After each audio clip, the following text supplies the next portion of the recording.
Ngayon pong Sunday is our series break. So we don't normally have a particular topic that will be discussed, and it's not connected to the previous one or to the next topic. So I can preach on anything pagka series break. So I'll be preaching from Genesis to Revelation.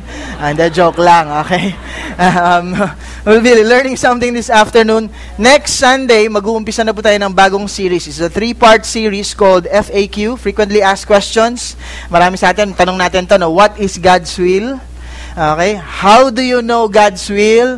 And paano ba natin susundin or ma-experience yung God's will? Okay? So, sa mga babae, kailangan marinig nyo ito, lalo ng mga single. Kasi baka mamaya magpakilala sa inyo, hi, I'm Will, I'm God's will. Kailangan alam nyo kung paano sagutin. Alright? That will be next week. So, invite your families and friends. Okay? Everybody ready for the word this afternoon? Okay. Turn your Bible, 2 Corinthians chapter 5. 2 Corinthians chapter 5, babasahin natin verse 14 to verse 21. And if you have an NIV Bible, please read out loud with me. Pwede po tayong lahat tumayo in respect to the reading of God's Word. 2 Corinthians chapter 5, verse 14 to 21. Okay, sabi po dito, for Christ's love compels us, because we are convinced that one died for all, and therefore all died. And He died for all, that those who live should no longer live for themselves, but for Him who died for them and was raised again. So from now on, we regard no one from a worldly point of view. Though we once regarded Christ in this way, we do so no longer. Therefore, if anyone is in Christ, he is a new creation. The old has gone, the new has come. All this is from God, who reconciled us to Himself through Christ, and gave us the ministry of reconciliation, that God was reconciling the world to Himself in Christ, not counting men's sins against them, and He has committed to us the message of reconciliation. We are therefore Christ's ambassadors, as though God were making His appeal through us. We implore you on Christ's behalf, be reconciled to God.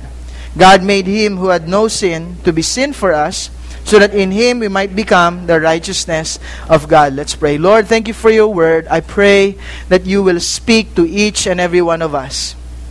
Lord, that this afternoon we will be refreshed, we will be recharged, but we would also experience you in a very personal way, na wala pong lalabas sa service na to, Lord God, without having a touch of your presence.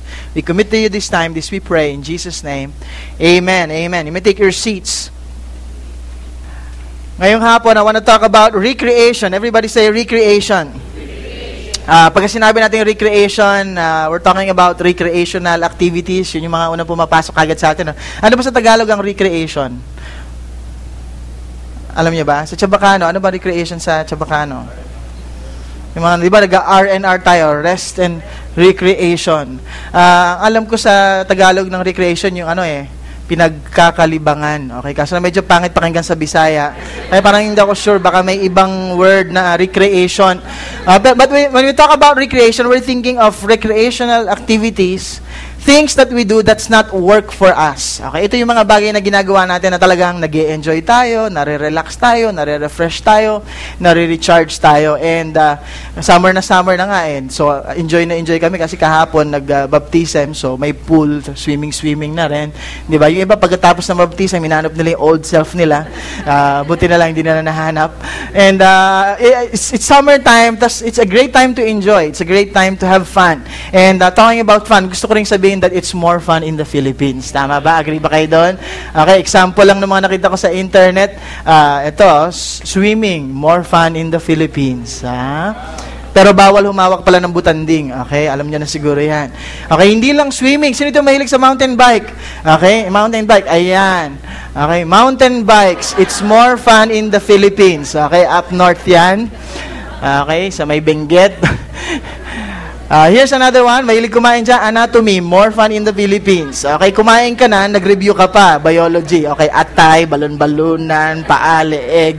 Okay, bituka. Okay, so aside from that, mahilig sa exercise. Tama-tama. Sa summer, yan, planking. More fun in the Philippines.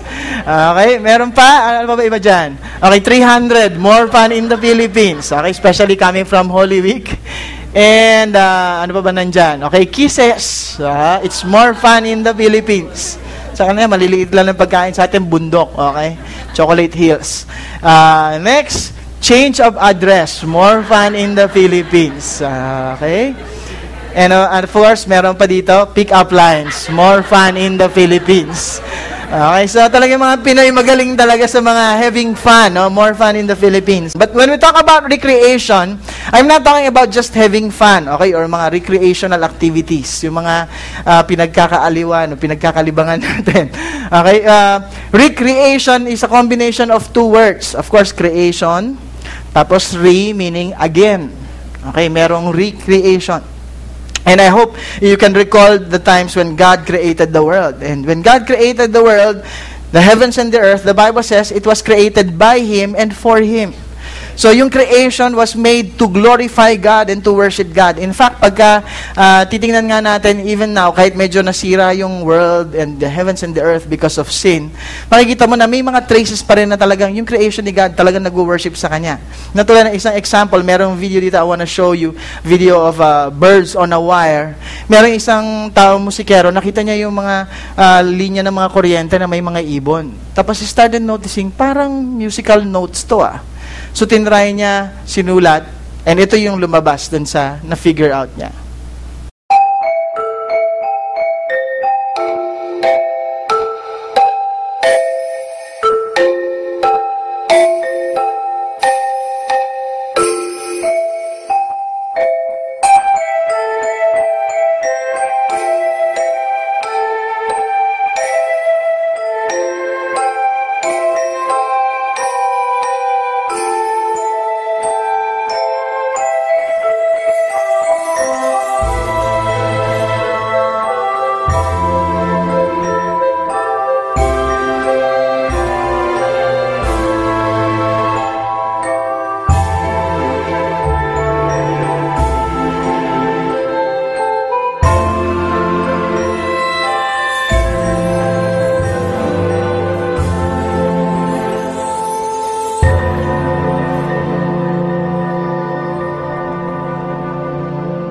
Interesting, no?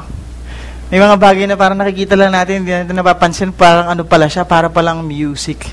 I believe God created nature as a worship unto Him. Kaya pagka pumupunta ka sa nature, just listening to the sounds of nature, waves, wind, yung pumunta ka sa lugar na yung walang man-made noise, pag binakinggan mo, talaga nare-recharge ka, parang feeling mo, nare-refresh ka, parang there's a recreation going on, no? Sarap talaga, no? Ini-imagine ko nga lang kung ano yung tunog kung may gumawa ng music ng mga Angry Birds natin sa downtown. Pagka musical play natin, ano kaya ang tunog nun? Okay, so, hindi ko alam, okay? Baka gusto nyo pag-aralan. But what's amazing for me, hindi lang sa nature, but even in the heavens, like if you look at the solar system, nung, 1400s, 1500s, there's this guy named Johannes Kepler. Sinulat niya yung Harmonices Mundi. Okay? He knows astronomy, he knows mathematics, and sinabi niya na yung mga movements pala ng mga planets, and yung speed niya, and yung rotation niya, kung i-compute mo siya into a mathematical formula, they can be converted into notes. And it's sounding like a very pleasant and wonderful music.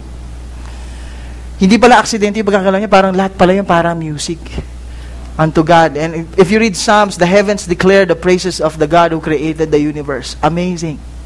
Pero alam natin that sin destroyed the heavens and the earth. Nasira siya. Of course, when God created the angels, napaka-ganda ng mga heavenly hosts, and the heavens were all good and very good. Pero si Lucifer, when he was created, talagang he was very beautiful. Every part of his being, parang mga musical instruments, and every movement, ewan ko, tunog niya siguro, may trumpet, okay, may violin. Pag kinembod niya to, may drums or something. Basta, pag umagalaw siya, and he was leading the hosts of angels in worship unto God. Pero kinreate ang angels with a choice. And what did they do with their choice? They disobeyed God, nagkaroon ng pride. Nagrebel sila against God, kaya nagkaroon ng fallen angel. Okay, so pagka yung mga ladies may lumapit sa inyo, masakit ba katawan mo? Bakit? Kasi gusto ko lang malaman kung masakit ba yung pagka nalaglag ang angel. Huwag niyong tanggapin yan as compliment. Kasi fallen angel, demonyo tawag doon. Okay, so itong mga new heavens. Kaya sabi sa Bible, God is going to create a new heavens.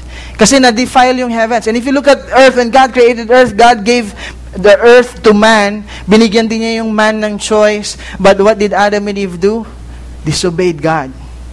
Kaya simula nun, na-corrupt na, kumbaga sa programming, na virus. And every child born after Adam and Eve, meron ng manufacturing defect. Kaya lahat ng mga nakikita nating gulo ngayon, yung mga patayan, injustices, nakawan, and all these things in our world today, is because of sin that's in the hearts of men.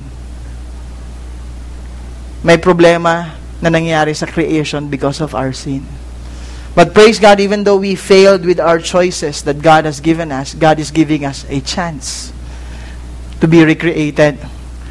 Last week, we celebrated the resurrection of Christ, and if you look at Christ, when Christ came into our world, it's the only human event that was able to split time in half. Ngayon, tinatawag na natin yung bago pinanganak si Christ as BC, before Christ. And when Christ was born, Anno Domini, okay, in the year of our Lord. Hindi after death, okay? Kasi mawawala yung time na pinanganak siya before Christ and then nabuhay siya kung after death lang. Okay, in the year of our Lord. Hanggang ngayon, AD 2012. But if you look at that God's goal when He came here was really to give us a new covenant. Kasi yung old way of knowing God is not enough. Old way of approaching God is not enough. And God came, Jesus came to save us, to redeem us, so that now we have a new covenant, a new testament. We have a better way of knowing God, a better way of experiencing God, and a better way of approaching God. Ngayon, usong-uso yung pagiging Kristiyano. Sino dito Christian? Raise your hand.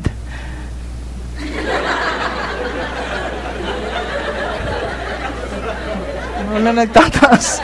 Nasa tamang lugar ba? Sino dito Christian? Raise your hand. Alam nyo ngayon, usong-uso yung pagiging Kristiyano ngayon, di ba? Nood ka ng football, may Christian. Di ba? Nood ka ng basketball, may Christian. Manood ka ng boxing, may Christian. Manood ka ng ng showbiz, may Christian doon. Di ba? Parang singer, may Christian. Banghilista pa, di ba? So, parang usong-uso ngayon yung pagiging Kristiyano. And sometimes you're wondering if people are real Christians or not. Kasi minsan iba, Kristiyano pala si ganito, sama na lang ako.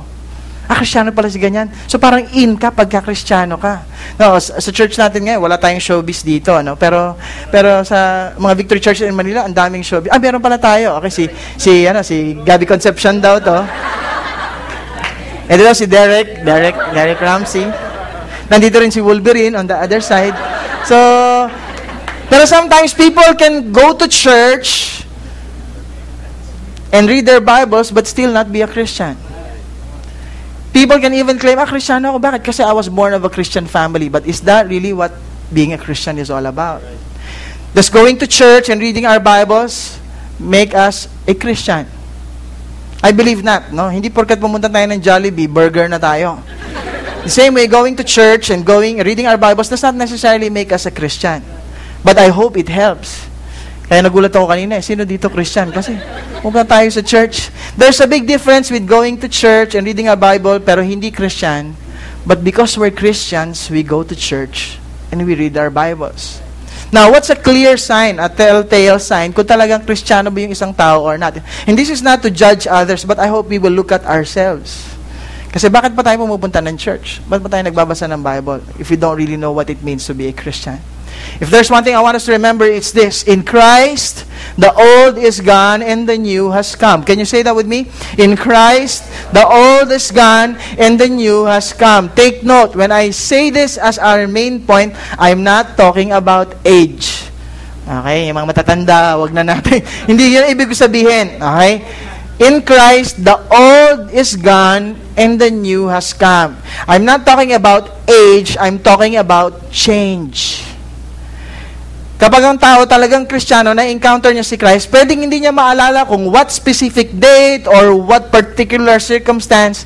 Basta alam lang niya, pag na-encounter natin si Christ, there's a change that takes place where the old is gone and the new has come. In the passage that we read, here are 3 words I want us to remember. Number 1, recreated. Everybody say recreated. Verse 17 says this, therefore, if anyone is in Christ, he is a new creation. The old is gone, and the new has come. In Christ, we become a new creation. And bakit natin kailangan maging new creation? Tulad ng binanggit ko kanina, merong manufacturing defect since Adam and Eve committed sin. At kahit ano na gusto nating gawin, gusto kong bumait, pero di mo magawa kasi there's something wrong with us.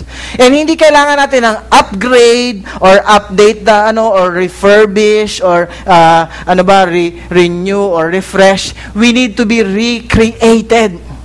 And even David had this in his heart. Sa problema niya, and that's why he was called the man after God's own heart. Sabi niya, Lord, create in me a pure heart. Hindi lang renew my heart. Hindi lang make my heart better. God, you need to create in me a new heart. And that's why even Ezekiel, this is God talking through the prophet Ezekiel, sabi niya, I will give you a new heart and put a new spirit in you. I will remove from you your heart of stone and give you a heart of flesh. And I will put my spirit in you and move you to follow my decrees and be careful to keep my laws. Because the history of man, since Adam and Eve, they fell, and God wanted to redeem man, give another chance. So, from time to time, there are people who would put their trust and faith in God. God called out a man named Abraham, the father of the faith, started a family, a whole nation. Ang dami ng miracles sa ginawa, and yet history tells us time and time again, man still disobeys. Man still rejects God, kahit na ang dami na nilang miracles na na-experience.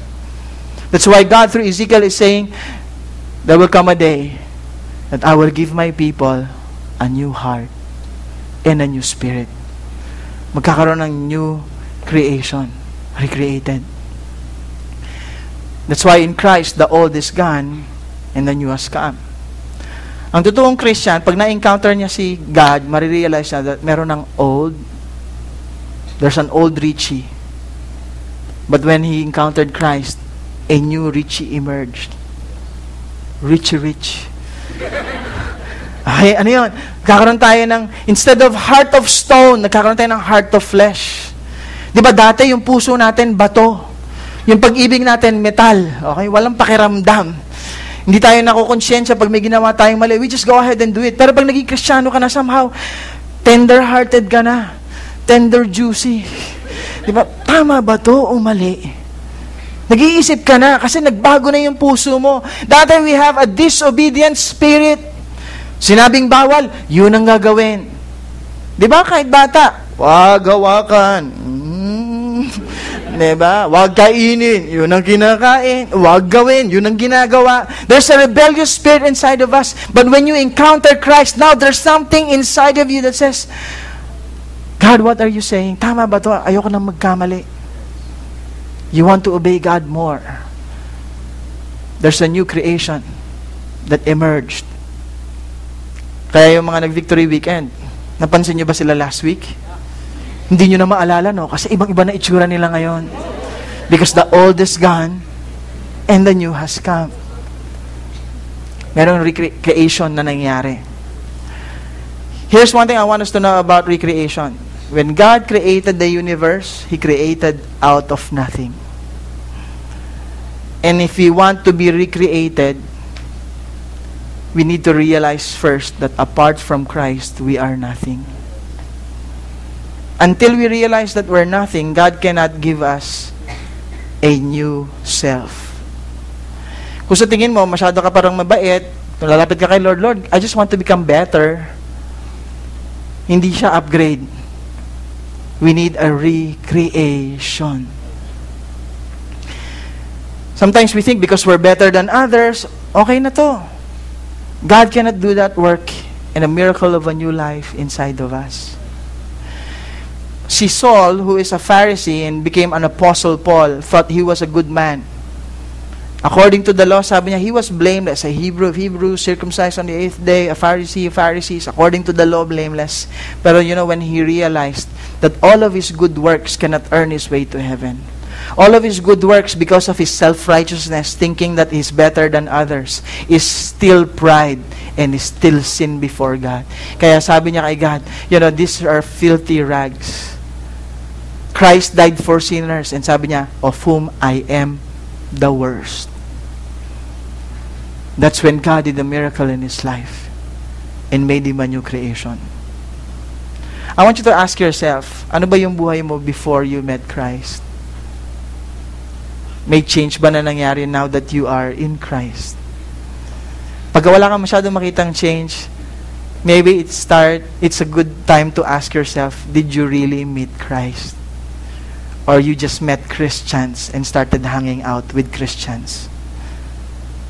When you're in Christ, you become a new creation. The old is gone, and the new has come. Nagkakaroon ka ng heart to flesh. Nagkakaroon ka ng obedient spirit. Hindi ibig sabihin na perfect ka na kagad, but it means na nag-iiba na yung desires mo. Nag-iiba na yung appetites mo. Nag-iiba na yung direction ng spirit mo. Because now there is something real and something that is alive inside of you. And it's so good, you can't deny it. Hindi mo alam mo, parang naloko lang ako kasi nasama ako sa kanila. Taas sila ng kamay, taas din ako ng kamay. Palakpak sila, palakpak din ako. Hallelujah, hallelujah din ako. People can parrot Christianity. People can parrot Bible verses. Pero the assurance that we have that we truly encountered Christ, alam natin na merong the old me and now there's a new me that is alive. The second word I want us to understand is the word, meron ba? Old self, new self. But the second thing is reconciled. Everybody say reconciled.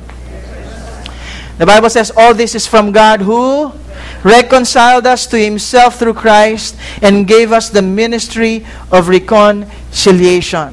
Pag sinabing reconciled, yung relationship natin that was broken now has been renewed. May bagong relationship. And Jesus was always after this telling, especially in Luke chapter 15, tatlo bang magkakasunod na parable? The parable of the lost sheep, the parable of the lost coin, and the parable of the lost son. Alam natin yung storya ng prodigal son, di ba? Kinuha niya sa tatay niya yung inheritance niya. Hindi niya na maantay yung tatay niya na mamatay bago kunin yung mana. Sabi niya, tayo, bigyan niyo na ako ng mana.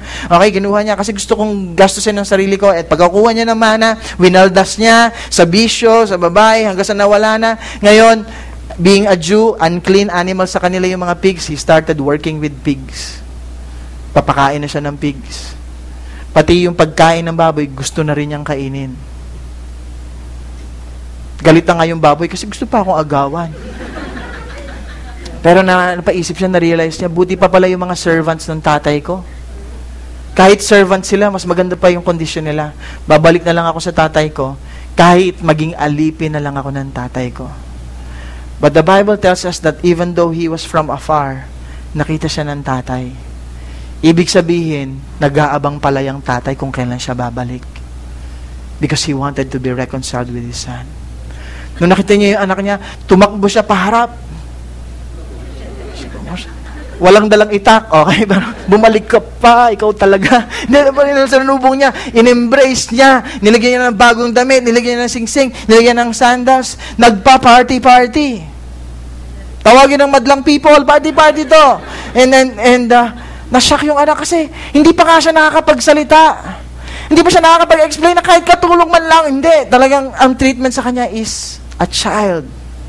And that's what God wants from each and every one of us, to reconcile us back to Him. Have you experienced the reconciliation with God? Instead of seeing God as a great God, a creator, a master that we should serve, can you truly call Him your heavenly Father? Because that's the sign if a person is truly a Christian. God is not just looking for servants, He's looking for sons and daughters. And in Christ, we are reconciled back to Him. Nagkakaroon na in Christ, new relationships. The old is gone, old relationships na iba na. Ano yung mga differences nun? Dati we were running away from God. Yung relationship natin kay God, broken. Palayo tayo ng palayo sa Kanya. Pero now we are reconciled back to God. May relationship na tayo kay Lord. We nurture it.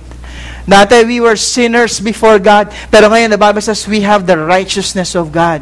Hindi dahil sa mga mabuting ginawa natin, but dahil sa kabutihan ni God, we are declared righteous in right standing before God. Dati we are looking at everyone from a worldly point of view.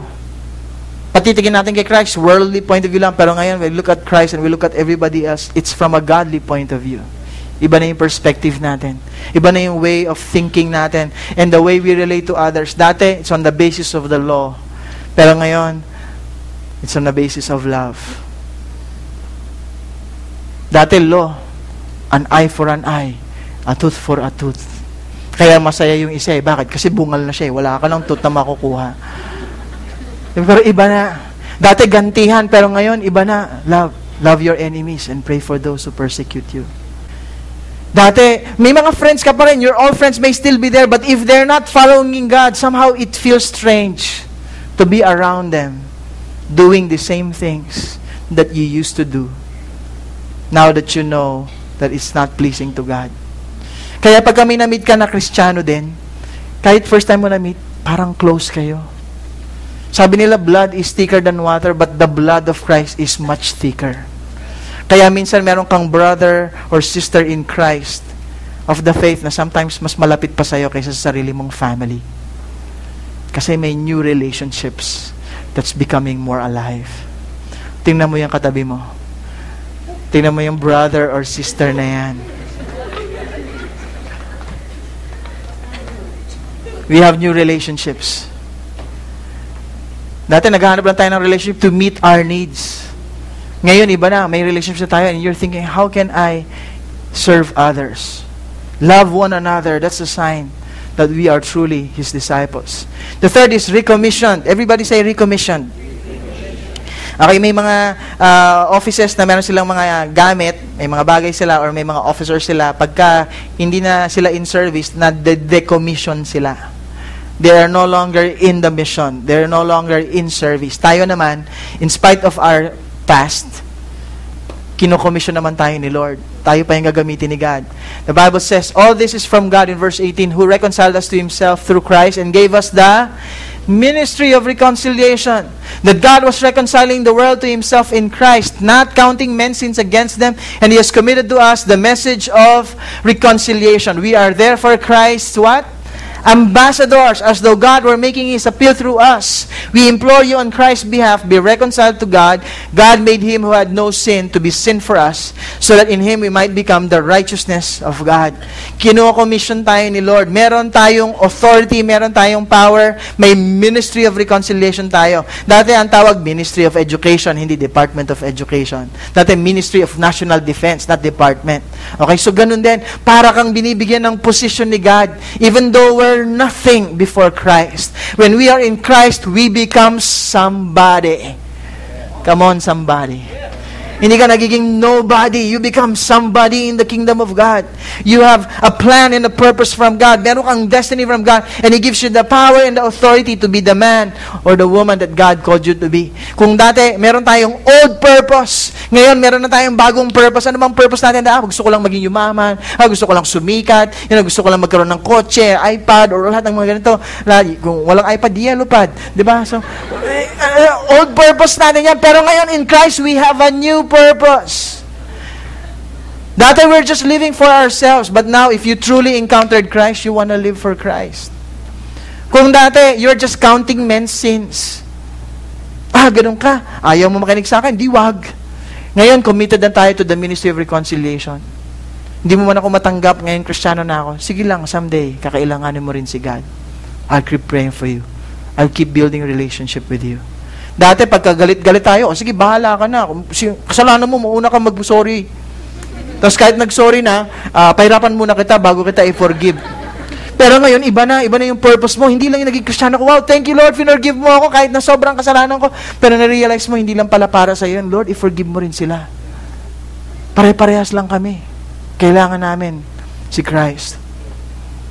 We used to be against God, but now we are ambassadors for God. Kaya yung tao talagang naka-encounter kay Christ, they want to become more Christ-like. They want to reach out to others too. To seek and save the lost. Just what Christ did for us. Because we realize we're so undeserving. And yet because of His great love, He died for us. Tayo din are willing to serve God. Even if it may take our lives. Because that's our purpose. In Christ, the old is gone and the new has come. You know, I want to commend yung mga nag-victory weekend, especially yung mga nagpabaptize. You know, baptism is not a requirement to go to heaven. Hindi po siya requirement. Naalala nyo siguro yung story na when Jesus was on the cross, may dalawang magnanakaw doon. Sabi ng dalawa, tayo mga kriminal tayo, pero ito si Jesus, he doesn't deserve to die. Tapos nakikita na si Jesus na mamatay, sabi pa niya, Father, forgive them for they know not what they're doing. Kasi mo, pinapatay mo siya ng mga tao kahit wala siyang kasalanan, puro forgiveness pa rin siya. So na-realize na nasa right, sabi niya doon sa kabilang kaliwa, uy, tumigil ka nga dyan. Ayaw makinig. Puro ano pa rin, sige, kaya si Jesus, bumaba ka dyan, ligtas mo kami. So finally, napagod siya kausapin niya, kinausap na si Lord, remember me when you're in paradise. Ano sabi ni Jesus? Today, you will be with me in paradise. So hindi requirement ang getting baptized to go to heaven. Hindi naman sinabi ni Jesus, sorry na lang dong ha, wala pa ka na-baptized dong. Hindi naman ganon, di ba? But for those who have the chance that what they had by faith on the inside, they make a decision to publicly demonstrate, not just to God, but to the people around them, that from now on, I'm a disciple of Christ. From now on, the old is gone. Yung old self ko, patay na ako doon. I'm dead to it already.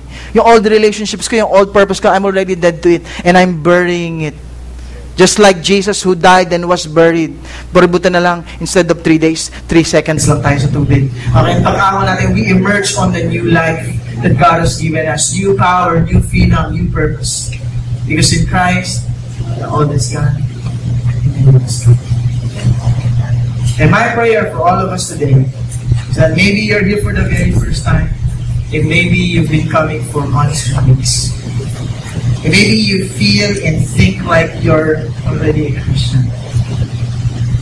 But if you're not sure, because you know for sure that you're still stuck with the old you, you know that you're still stuck with the old relationships and the way you handle relationships, and you're still stuck with your old purposes that you know is not pleasing to God. I want to give you this opportunity to say, God, create in me. Recreate me. And I want to be reconciled back to you. And I want to be recommissioned into your plans and your purposes. You may not even have to pray this prayer with me. Kasi hindi naman yung prayer yung formula to get to heaven. But I hope you will find it in your heart and say, Lord, ayoko na ng just having religion. Dead rituals. I want to have a relationship with you. And if you've never done that before, God is giving you a chance today. If you made wrong choices in the past, God wants to do something new and something fresh for you today. Can we just bow our heads and pray? Thank you, God, because you have the power to create and breathe new life. You died, Lord Jesus, so that you can give life to anyone who are experiencing some deadness in them. Whether it's a dead life, dead relationship, or dead dreams and dead purposes or vision. Thank you, Lord, that you have the power to give us a new life. And I pray, Lord, that this will be true for us, that indeed the old is gone and the new has come. If you've never given your life to Jesus, you're not sure if you are truly in Christ, and maybe you've been coming for a long time, or maybe you've been born of a Christian family, but you cannot even distinguish the old from the new.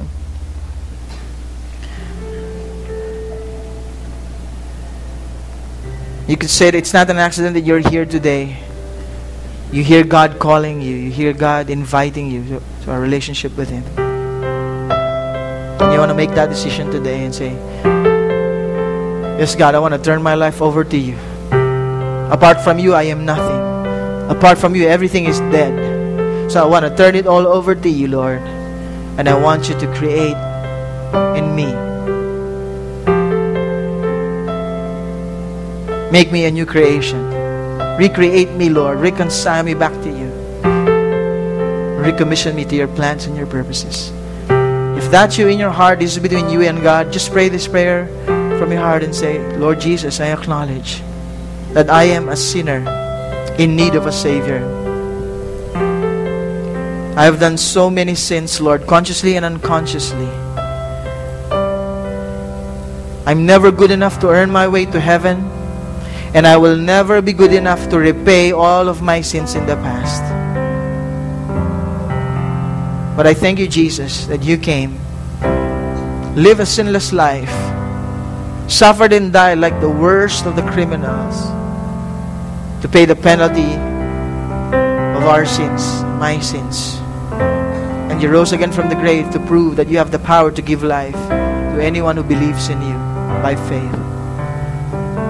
So Lord, I turn over my life to you by faith, believing that you paid the penalty of my sins so that I could be forgiven, so that I could be saved.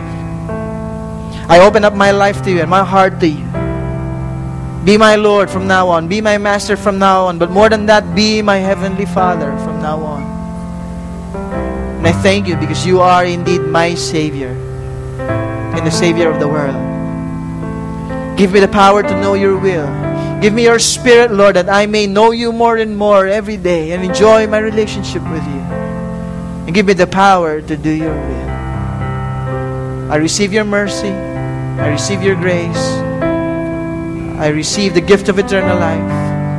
And I receive the power to live the life that you want me to live. I love you, Lord, with all of my heart, mind, soul, and strength. Help me to love my neighbors as I love myself. Can we just all stand? Can we just lift up our hands to God as a sign of surrender? Lord, we surrender all to you. It doesn't matter we've been a Christian for a long time, Lord. We recommit our lives to you again. Set us free, Lord, from the past. Set us free from what's old, Lord God, and make us new once again, even today. My heart and my soul, Lord, we give it all to you. Thank you, Jesus, for all that you've done and for all that you're going to do. Bless your name, Lord. We worship you.